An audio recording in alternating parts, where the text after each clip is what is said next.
Une pour les meilleurs. Nico Business Car number 1. Nouvelle Jérusalem. Nico Business les meilleurs. Oui les meilleurs. Oui les meilleurs. Nico Business l'exemple. Oui l'exemple.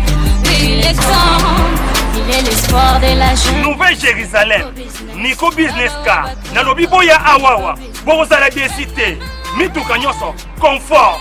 Garantie assurée. Kilométrage normal. Bamituka yote na prix à bien. En plus, incomparable. Prix abordable. Nouvelle Jérusalem chez Nico Business Car. Tukuna importe miotoka ya kuachana. Kisha ekunafanya vente na location ya miotoka ya kuachana. Achat sur internet ni tayari. Nico Business Car ekunauzisha miotoka ya kila namuna. Nico Business Car chez Jean-Jacques Chilumba. Tuko ku numéro 102 Manyema kwa Kimbangu. Nico Business Car ukitafuta ku Twitter igasimu ku 099 701 81 134 wala 085 34 27 171. Nico Business Car, King of Pickup. Nico Business Car, la rapidité. Nico Business Car, l'excellence. À Kiamungu. La Nouvelle Jérusalem, chez les Nico Business. Tonton, ce n'est pas de la magie. Voyons, c'est qui a motoka?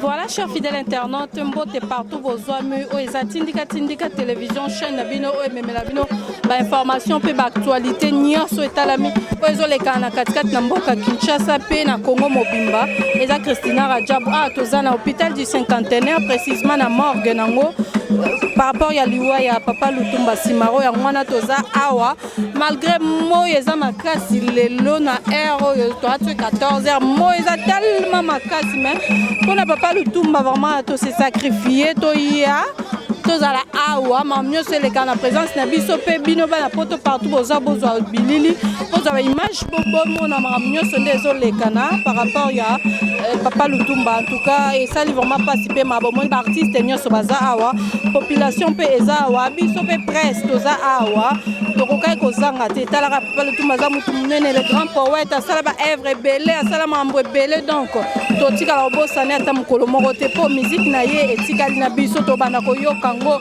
air nyonso tozokanisa vraiment musique yango wana bazobeta déjà bazobina et puis ma famille pe baoti koya madame na pe baoti kota na bilili mwasi na oti kokota déjà kuna na kati ya salle et ça ne va pas participer mawa comme on a batunde bazolela toza toujours wana boza connecté pe branché na tindika pour comprendre puis bozo bilili pe ba précision solo na kati ya tindika boza toujours wana connecté pe branché pour na koyeba mamnyo sondenge kolekana et puis tant encore okene na palais du peuple toza toujours wana to accompagner corti na palais du peuple ti na place des artistes na victoire toza la wana to okene partout pour na ka ko memela bino ba bilili pour boza bien informé vraiment boza la confiance na tindika bon s'abonner massivement ba on va s'abonner te bon s'abonner pour boza la bien informé pour boza ba information solo bon s'abonner na kati ya tindika toza à la morgue du cinquantenaire le père wapi kora papa Lutumba depuis où t'es poto ezande awa après awa et kokende palais du peuple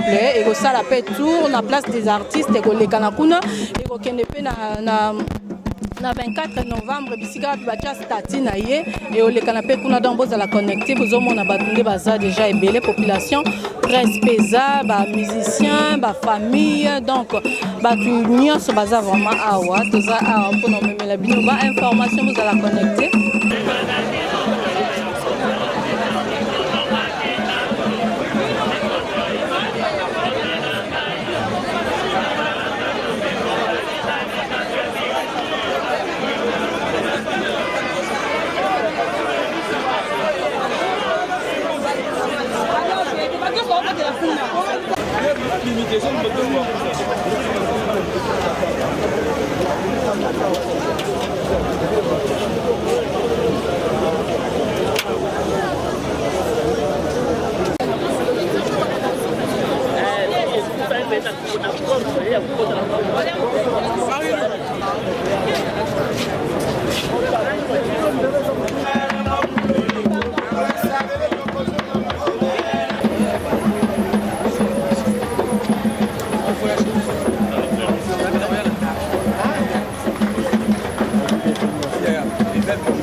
matanga ya Balutumba oni yo evolution na yo zomona na te komika moto matanga te zaka matanga te zaki o akufia za père pour moi c'est un papa moninga na koli plus na mona ni moko tozala ba mi depuis l'enfance Robert to ibani banda boto ba ja 5 ans donc pour nga o akufi père pour nga na ozo artiste te na ozo artiste tant que artiste c'est parce que a saliming na monde artistique. Mais j'ai perdu un papa, alors c'est ça. En bas, bon. Et belé. Souvenir ka moko est marquant parce que tant on a bando ya nanda kunae, abando ya manga lokola mwana te ya ndeko to ya massa te ando ya manga ko mwana. Je partageais tout avec mon frère Robert, on faisait tout, on mangeait, on vivait, on s'amusait donc j'étais vraiment, je me sentais chez moi. Nando se sentait qu'il ne reste pas là. Voilà, babi nous me conseille absolument le moment où pena que bateau ba olanda émission yo, ba senti pena que ba yo ka penza ya elo ya souvenir ya papa Bitumba. Daroimba. Ça me dit à l'élo, ça me dit à ma kambo maman, ngana bonde ko bimaro, poso ya ma kambo belé, poso ya l'élo.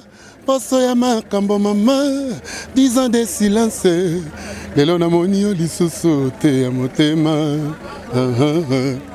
napekisa kioko kende na linga kiteto kabwana tala lelo yo okomi konyoko manga nasi na bali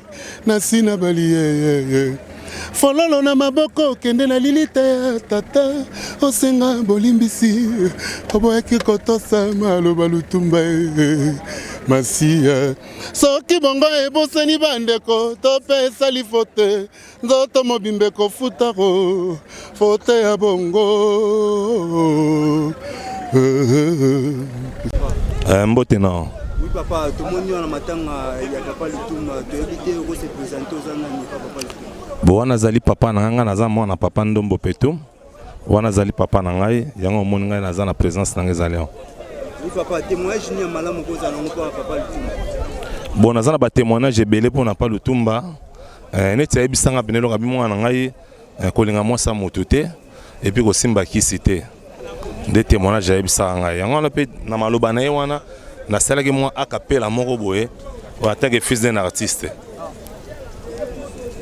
mboka nini oyo bakomaka te voyage nini oyo esilaka te pongi nini olali oboyi kolamuka masiya ngai Didie Ndombe nakolela yo ndenge nini emoso ekawusi ngai mai na miso nalilita na yo nakomona se fololo souvenir ya bolingo yanga na yo masiya yango wana pongi alaila ezosila te mboka akei akomaka te voyage esilaka te yango moni nasali mo eloko wana take fils d'un artiste.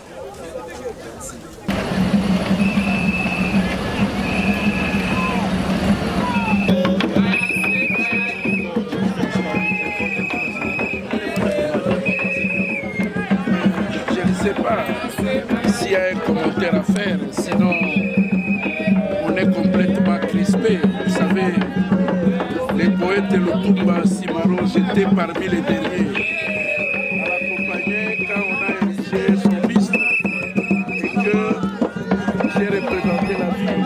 Et ça s'est très bien passé. Je garde le mémoire fait pour Papa Lutumba. Que son âme repose en paix. Merci. Silence. Allez, merci. Merci, excellent. Non,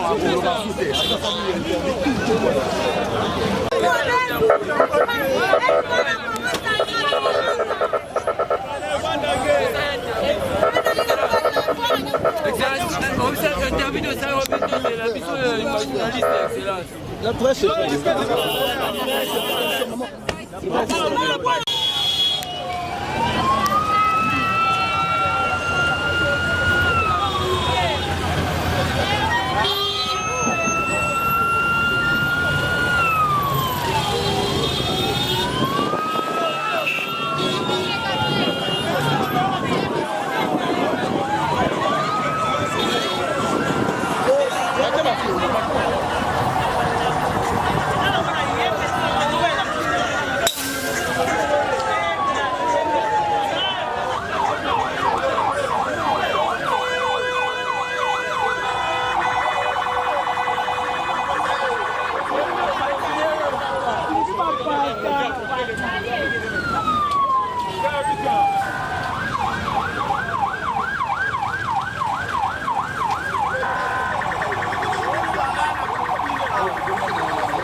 Namoni otanga yo libanda.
La manifestation et dévoilement de la plainte que tous les Anzela on l'a eu à retenir.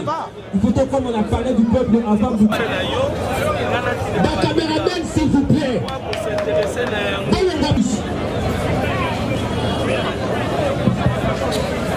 C'est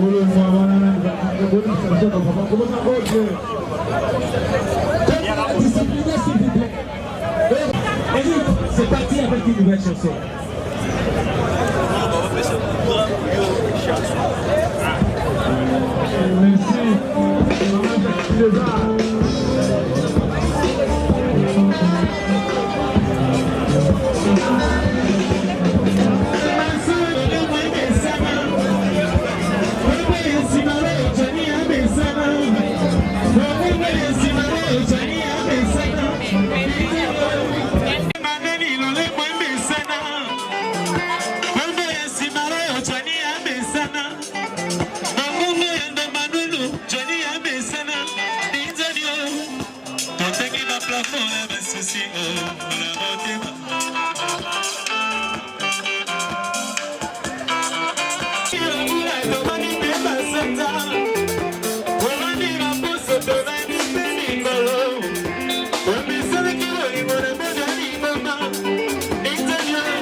C'est ça le nom du groupe. Honorables députés nationaux, messieurs les membres du gouvernement de la République, mesdames et messieurs, voici comment se présente notre programme en rapport avec la cérémonie du dévoilement de la plaque dédiée à l'artiste musicien Lutumba Tomanono Simaro sur cette place des artistes. Nous allons commencer par le mot de bienvenue du bourgmestre de la commune de Kalamou, qui sera suivi par celui du président de l'UNICO.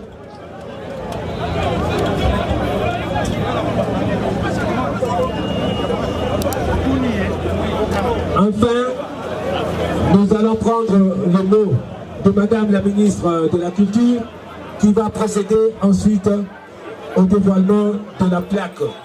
Tout de suite, je vais appeler M. Jean-Claude Kadima, qui est le bourgmestre de la commune d'Akalamou pour son mot de bienvenue.